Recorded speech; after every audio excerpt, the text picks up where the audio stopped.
ओम शांति चेतन भाई, ओम शांति चेतन भाई। आज विशेष 13/7 और 13/7 होना ही चाहिए, बाबा का साथ होना ही चाहिए।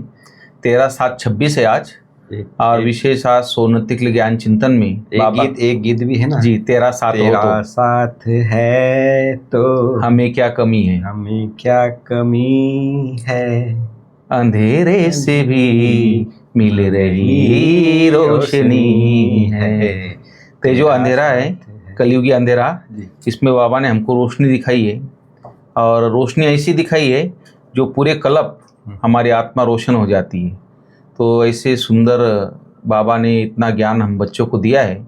सिर्फ हमको उसका विचार सागर मंथन करके उसको अपना बनाना है। जब ज्ञान अपना बन जाता है तो हम कैसी भी परिस्थिति हो, कैसी भी स्थिति हो, माना सिचुएशन हो, उसमें हम खुश रहते और आगे बढ़ते रहते। तो आज हम विशेष ज्ञान चिंतन में सोन्नति के लिए आज चर्चा करेंगे। बाबा के जो महावाक्य चेतन भाई आज 13/7 के, तो उसके ऊपर ज्ञान चिंतन करेंगे और विचार सागर मंथन करेंगे और चर्चा करेंगे इसके ऊपर। और खास आज बाबा ने बोला है कि तुम बाप के पास आए हो अपनी जीवन हीरे समान बनाने। देखिए, हीरे समान जीवन बनाने आए हैं, बाप की याद से ऐसी जीवन बनेगी। तो थोड़ा बताइए किस तरह अटेंशन देना चाहिए याद के ऊपर। क्योंकि हमारा जो जीवन है अभी कौड़ी तुल्य बन गया है जी। हमारा समय जी, हमारे विचार एकदम मना कौड़ी तुल्य हो गए हैं। मतलब व्यर्थ में जाते हैं, पर चिंतन पर दर्शन में जाते हैं, दूसरों का चिंतन में जाते हैं जी। ना स्वयं का चिंतन करते, ना परमात्मा चिंतन करते, ना स्वयं की जो रियल उन्नति होनी चाहिए आत्मा की उसका चिंतन नहीं करते। इसलिए हमारा जीवन कौड़ी तुल्य बन गया है जी। तो इसलिए परमात्मा अभी जो संगम युग पर आकर हम बच्चों को इस कौड़ी तुल्य जीवन से हीरे तुल्य जीवन जैसे बनाते हैं। बिल्कुल। तो ऐसी जीवन बाबा ने कहा ये परमात्मा की एक की याद से ही बन जाएगी और कोई चारा नहीं है, कोई आधार नहीं है जी। परमात्मा की याद कितनी बड़ी बात है। आज याद के ऊपर बहुत अच्छी मुरली है। जी जी जी, अच्छी बात है। आप तो डिटेल बताएंगे मुरली के, जो याद के ऊपर बहुत सारी बातें बाबा ने बताई है।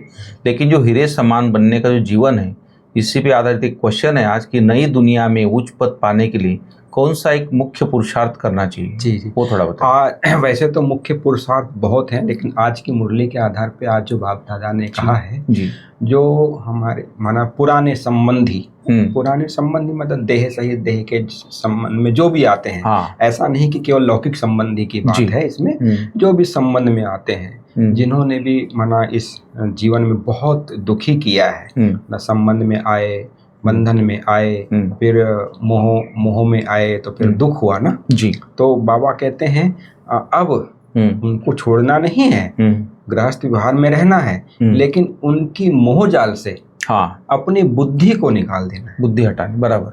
और बुद्धि को केवल निकालना नहीं है, लेकिन बुद्धि को एक बाप में लगानी है, एक परमात्मा में लगाना है। तो उनके साथ रहते भी मन को यदि मेरे में लगाएंगे, शिव बाबा में लगाएंगे, तो मन मना भव का मंत्र जो बाप दादा ने दिया है वो यदि हमारे सदा याद रहता है तो ना नई दुनिया में ऊंच पद पा लेंगे। बिल्कुल, ये बाबा आज मुख्य बात कह रहे हैं कि यदि मन मना भव का मंत्र क्या सदा याद रहता है, तो केवल ऐसा नहीं आ गया कभी काल याद, वो नहीं। तो ये उसके आधार पे उच्च पद नहीं, आज उच्च पद का आधार बाबा ने बताया मन मना भव का मंत्र सदा याद रहे तो नई दुनिया में उच्च पद पालेंगे। जी चेतन भाई, कई बच्चे चलते चलते थोड़े अलबेले हो जाते, ढीले हो जाते, तो इसलिए बाबा ने आज गीत बजवाया कि तूने रात गवाई सो के, दिवस गवाया खा के। तो हीरे जैसा जन्म जो है बाबा की कौड़ी बीता जाए। जी जी जी, ये गीत का बहुत बड़ा हम बच्चों के लिए तो बहुत अर्थ है जी। वैसे दुनिया के आधार पे भी बहुत कुछ अर्थ है कि हमने कितनी बातों में व्यर्थ समय गवा दी है, व्यर्थ बातों में, देह के संबंधों में, देह की कमाई में, अज्ञानता में, रूढ़िवादिता में, अनेक प्रकार की दुनियावी बातों में हमने बहुत समय गवा दिया है। इसलिए तूने रात गवाई सो के, मतलब इसका अर्थ ये है कि हमने खाया पिया सोया, मतलब आत्मा का चिंतन नहीं, परमात्मा का चिंतन नहीं, अपने कमाई का चिंतन नहीं, केवल खाया रेगुलर गवाया रूटीन में बस। चलते रहे बस। हाँ, तो इसको कहते हैं रात गवाई सो के। तो अब बाबा आकर हमें जगाते हैं, जी। अज्ञान अंधेरे से जगाते हैं। जितने भी चेतन भाई बड़े लोग दुनिया में हुए हैं तो सुबह उठते स्टडी करते थे, लोग पढ़ाई हाँ, पढ़ते हाँ। थे। हम उनकी हिस्ट्री पढ़ी है, जो भी बड़े बड़े संसार में जितना इतिहास बना है, जी। तो सुबह 4 बजे 3 बजे 2:30 बजे वो लोग उठ जाते थे और फ्रेश होकर फिर वो कोई ना कोई ऐसी स्टडी करते थे जिसके आधार पर लोग आगे बढ़े। जी। तो बाबा भी हमको बोलता है कि बच्चे सुबह जल्दी उठ के अमृत बेला परमात्मा जी, को जी। याद करो, हाँ, कुछ मुरली के पॉइंट्स पढ़ो, कुछ उसकी धारणा करो। अगर ये सुबह का अगर हमारा समय अच्छा हो जाए जी, जी। और निमा शाम का थोड़ा योग करके बाबा को चार्ट दे के व्यक्ति सोए, तो मैं समझता हूँ जिसका आदि और अंत अच्छा, इसका मध्य ऐसे अच्छा हो जाता है। तो आज की मुरली के आधार पे, जैसे तूने रात गवाई सोके वाली, तो आज मतलब परमात्मा चिंतन क्या होना चाहिए, आज जी। परमात्मा के संबंधित बाबा ने आज क्या क्या बताया है। जी। वैसे तो बहुत सारी, वो तो ज्ञान सागर है पूरा, लेकिन आज की मुरली जी। के आधार पर दूर देश का जो मुसाफिर है, जो इस संगम युग पर आकर आत्माओं आता है और हम आत्माओं को ज्ञान योग से भरपूर करके अब अपने समान बनाकर अपनी दुनिया में ले जाते हैं, सत्य की दुनिया के लायक बना देते हैं। बिल्कुल। तो स्वयं माना बाप आकर बच्चों की सेवा करने के लिए आते हैं। जी। और परमात्मा ही पतित पावन और सर्व का सद्गति दाता है। जी। और परमात्मा ही आकर रंग को राजा बनाते हैं, नर से नारायण, नारी से लक्ष्मी बनाते हैं। हाँ। और जी। अभी ये जो संगम युग है, ब्रह्मा तन का आधार लेकर ज्ञान सुनाते हैं, क्योंकि परमात्मा तो निराकार है। तो परमात्मा के बारे में आज ये मुरली के आधार पर आज बाप दादा की मुरली में ये बताया गया है कि मुसाफिर, परमात्मा जो मुसाफिर आया है ना, एक हम दुनिया में बहुत मुसाफिर है, लेकिन ये जो संगम युग का जो में आया हुआ है शिव बाबा, हम बच्चों को संगम युग का इतना बड़ा महत्व बताया है, इस समय का महत्व बहुत बहुत। कई बार बाबा मुरली में कहते हैं ना कि यहाँ का 1 सेकंड का भी कितना महत्व है। हाँ। यदि 1 सेकंड भी जाता है तो कितना समय हमारा के बराबर होता है। बिल्कुल। ये बाबा हम बच्चों को खास कर। तो आज हीरे तुल्य बनने के लिए एक तो परमात्मा चिंतन, दूसरा आत्मा का चिंतन। तो आत्मा के संबंध भी बाबा ने आज बताया है कि आत्मा का जो सच्चा पिता एक परमात्मा है, जिसे ही याद करना है, जिसकी ही पालना मिलती है हम बच्चों को। और जो 84 जन्मों का जो चक्र है, आत्मा जो लगाती है, उसको हम यदि घुमाते जाएंगे तो चक्रवर्ती राजा बनते जाएंगे। तो आत्मा ही पतित से पावन याद की यात्रा से ही बनती है। और आत्मा को जो लक्ष्य मिला है, हीरे समान जो जीवन हम माना बनाना भी अपने और दूसरों का भी बनाना है, स्वयं का भी बनाना है, दूसरों का भी बनाना है। तो ये आत्मा और परमात्मा का हम चिंतन करते हैं तो हमारा उच्च पद के अधिकारी हम बन जाते हैं। और जो हमने गवाह दिया है, वो गवाही हमारी कमाई में परिवर्तित हो जाती है। जी बिल्कुल।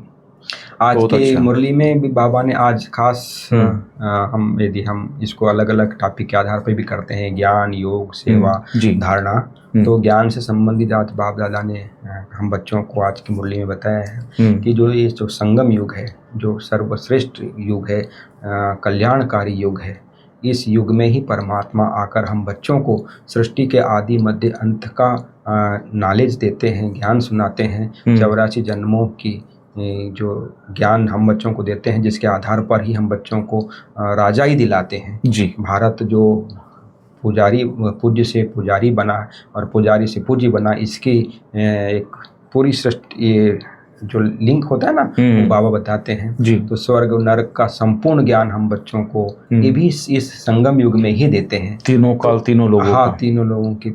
और आज याद के संबंध में तो बहुत कुछ बातें हैं आज बाप दादा की मुरली में, लेकिन हम शॉर्ट में जैसे बाप दादा की मुरली से निकाले हैं कि याद से ही जीवन हीरे जैसा बनता है।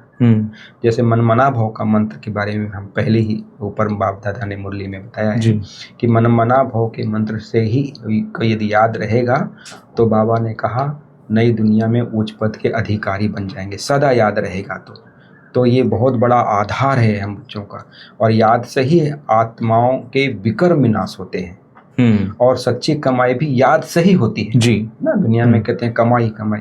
तो यदि हमारे को सच्ची कमाई करनी है, जन्म जन्मांतर की कमाई करनी है, तो ये एक ही समय है जो अभी याद हम परमात्मा को जितना अनेक रूप से याद करते रहे। जी। याद मतलब केवल बैठकर हम परम धाम की या मूल वतन की स्थिति में स्थित हो जाएं, विजय रूपी स्थिति में, वो नहीं। हाँ। याद मतलब एक चिंतन करना, परमात्म चिंतन, आत्मचिंतन, ज्ञान का चिंतन, अपने धारणा का चिंतन, अपनी सेवाओं को आगे बढ़ाने का चिंतन। यदि हम करते रहते हैं कि दूसरों को कैसे सुख मिले, कैसे परमात्मा का संदेश मिले, इसका भी चिंतन चलता रहेगा कि सर्वों का कल्याण कैसे हो, ये भी एक माना ये कमाई है। हाँ। तो ये कमाई यदि हमारी चलती रहेगी, तो इसलिए बाबा ने कहा चलते फिरते बुद्धि में बाप की ही याद बनी रहे, है ना। ये सब करते भी, लेकिन कोई भी हम कर्म करते हैं, कर्म केवल कर्म योगी, कर्म करते हुए ये नहीं बन जाना है कि केवल कर्म कर रहे हैं हम बस, लेकिन कर्म योगी बनना है जी। तो कर्म योगी बनेंगे तब हमारी ये कमाई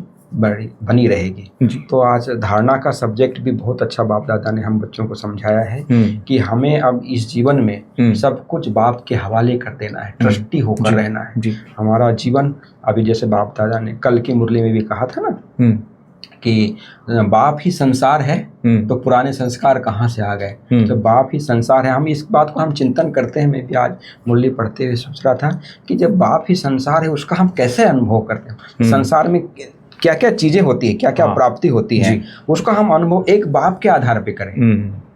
तो देखो कितना एक बाप की याद बनी रहेगी, तो कितनी बड़ी धारणा की बात है। तो सब कुछ बाप का समझकर उसको फिर उपयोग करना है जी। बाप दादा ने आज कहा कि कभी भी किसी को किसी प्रकार का दुख नहीं देना है। हाँ। क्योंकि हम बाबा के फूल बच्चे हैं, कांटों से फूल बन रहे हैं और बना भी रहे हैं। तो फूल बनना है और विक्रमाजीत बनना है ना। ऐसा ही बाबा दादा ने सेवा के विषय में बाबा ने बताया है कि हम हर एक आत्माओं को बाप का परिचय, सच्चा परिचय जी। और सृष्टि चक्र के और 84 जन्मों का ज्ञान हम बच्चों को माना दूसरों को सुनाना है बिल्कुल, जो और दूसरों को स्वर्ग में जाने का अधिकारी बना देना है। और याद की शक्ति से जी ये वातावरण है, इसको पावरफुल पावन बनाना है, ये सबसे बड़ी सेवा है। ये सेवा हम बच्चों को अभी करना है जी। आज के माने मुरली के आधार पर भी हम यदि हम अपने आप में पुरुषार्थ के पॉइंट निकालते हैं तो एक तो फूल बनना है संगम युग के जी। और जो पुराने जो संबंध है उसके मोह जाल से निकलना है। निरंतर एक बाप की याद मतलब मनमना भाव की स्थिति में रहना है। स्वयं को फूल बनाकर दूसरों को भी फूल बनाना है। ये हमारा आज ये मुरली के आधार पे, और देह और विकारों के जो हमारे कांटे लगे हुए हैं उनको जो समाप्त करना है, देहाभिमान के और विकारों के जो कांटे हैं उनको समाप्त करना है। और प्राप्तियां भी बाबा ने आज तो बहुत सारी दी है। ये समान हमारा जीवन मिल जाता है, विकर्म विनाश हो जाते हैं, विश्व की बादशाही मिल जाती है, 21 जन्मों का सुख मिल जाता है, राजाओं का राजा बनने का भाग्य मिल जाता है। ये बाबा की मतलब क्या प्राप्तियां हैं। देखो कैसे एक बाप की याद में प्राप्तियां ही प्राप्तियां हैं जी। बहुत अच्छा चेतन भाई, जब हम मुरली पढ़ते ध्यान से और उसके ऊपर जब हमारे पॉइंट के ऊपर नजर जाती है तब हमको अंदर से रियलाइज होता है कि हमारे अंदर क्या क्या कमी है और भगवान हमको कितना उच्च बना रहा है। तो कितनी अच्छी बातें बाबा ने हमको श्रेष्ठ बनाने के लिए आज बताई है। जैसे बाबा बोलता है कि राजाई पद पाने के लिए बाप पर पूरा बलिहार जाना है, तो और तन मन धन सब समर्पण कर ट्रस्टी होकर रहना है। इसलिए बाबा बोलता है कि हमारी बुद्धि उसमें फंसे नहीं। जब हम याद में बैठते बाबा से कनेक्ट होते तो हमारी बुद्धि बार बार उधर ना जाए, इसलिए रखो आपके पास, लेकिन ट्रस्टी होकर संभालो, बुद्धि से ट्रस्टी हो जाओ। और विक्रमाजीत बनने का पुरुषार्थ करना है जरूर। कि जो विक्रमाजीत मां कोई भी हमारे से विक्रम नहीं होना चाहिए। जो बाबा ने हमें शिक्षा दी, श्रीमत दी है, हम उसके आधार पर चलते रहे और कोई भी विक्रम ना हो। अगर कहीं बाई चांस कुछ ऐसा हो भी गया तो बाबा को लिख के देखे, इसको माफ़ी मांग के आगे के लिए उसको सावधानी कर लेना चाहिए। इसलिए बाबा बोलता है कि याद में ही कमाई है, इसलिए निरंतर याद में रहने का पुरुषार्थ करना है। ऐसा रूहानी फूल बनना है जो फूलों की दुनिया का अधिकारी बन जाए। हाँ, अंदर में कोई भी कांटा ना रहे। जैसे आपने बताया कोई भी ऐसी दुख देने वाली कोई भी कांटा, कई बार हम हंसी मजाक में किसी को दुख दे देते हैं, वो भी नहीं होना चाहिए। तो हमेशा शुभ सोचना है, शुभ देखना है, शुभ करना है। और वरदान बहुत अच्छा है आज के मुरली के आधार पे। आज वरदान है चेतन भाई कि एक बाप में सारे संसार का अनुभव करने वाले बेहद के वैरागी भव। तो जो वरदान भी है तो मुरली के आधार पे, जो बेहद के वैरागी कैसे बनना है, तो एक बाप में सारा संसार का अनुभव करें। तो उसका डिटेल बाबा ने बताया है कि बेहद के वैरागी वही बन सकते हैं जो बाप को ही अपना संसार समझते हैं। जिनका बाप ही संसार है वह अपने संसार में ही रहेंगे, दूसरे में जाएंगे नहीं, तो किनारा स्वतः ही हो जाएगा। हाँ, किनारा अपने आप हो जाएगा, वह बोलता है। संसार में व्यक्ति और वैभव सब आ जाता है। बाप की संपत्ति सो अपनी संपत्ति, इस स्मृति में रहने से बेहद के वैरागी हो जाएंगे। कोई को देखते हुए भी नहीं देखेंगे, दिखाई ही नहीं देंगे। इस तरह बाबा ने इसका डिटेल बताया। तो आप कुछ बताना तो बताइए, वरदान के ऊपर कुछ बातों के ऊपर है।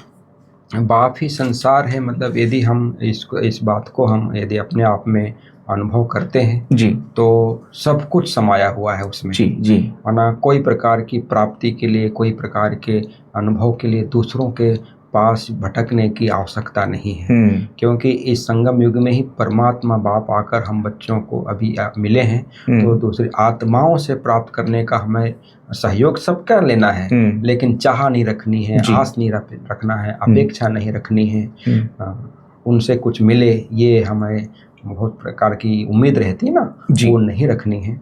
एक बाप से ही, एक बाप ही संसार है, मतलब उसमें ही समाना है। जो हमारा जो कुछ भी है, तन मन धन संबंध संपर्क, वो सब बाप का है। ये यदि हम समझ कर रहते हैं हम, तब वो एक बाप को संसार का अनुभव कर सकते हैं। बिल्कुल, कि उसका ही ये सब कुछ। जी जी, बिल्कुल सही। तभी ट्रस्टी हो पाएगा, तब वैरागी बन पाएगा। बिल्कुल। चेतन भाई, बाबा कई बार बोलते कि बच्चे अपने आप को एकांतवासी बनाओ, जैसे एकांत में बैठ के अपने आप को देखो, अपने आप को चेक करो।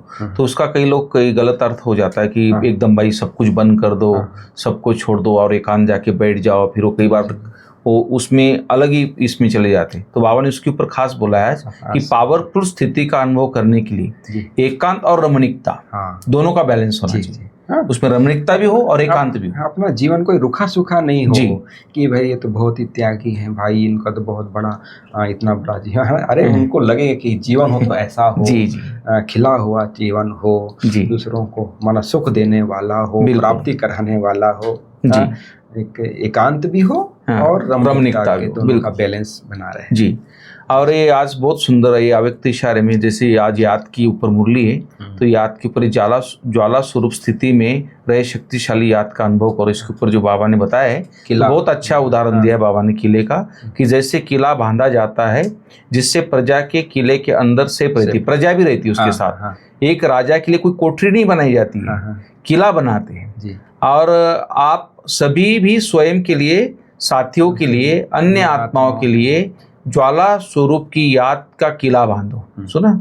और याद के शक्ति के ज्वाला हो तो हर आत्मा सेफ्टी का अनुभव करेगी। क्या बड़ी बात है। जैसे पुराने आप देखते हैं ना, पुराने जमाने में राजा लोग किले पे रहते थे, लेकिन वो जब तक वो किले पे झंडा है तो पूरी प्रजा पे उसका होता था, और सेफ्टी का अनुभव होता था जब तक बैठा है भाई राजा। भले नीचे भी रहते, लेकिन किले पे भी कुछ लोग रहते थे, लेकिन नीचे भी रहते, लेकिन तो जब तक झंडा उसका है तो माना वो निशानी थी कि हमारा राजा है तो हम सेफ है।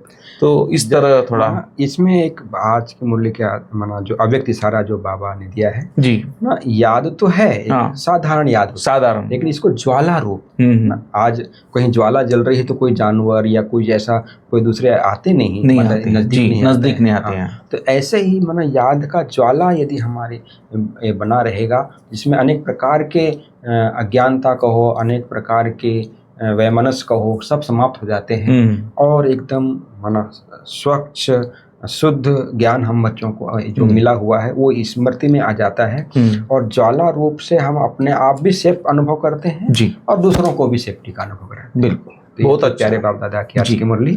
Thank you. Om Shanti. Chetan.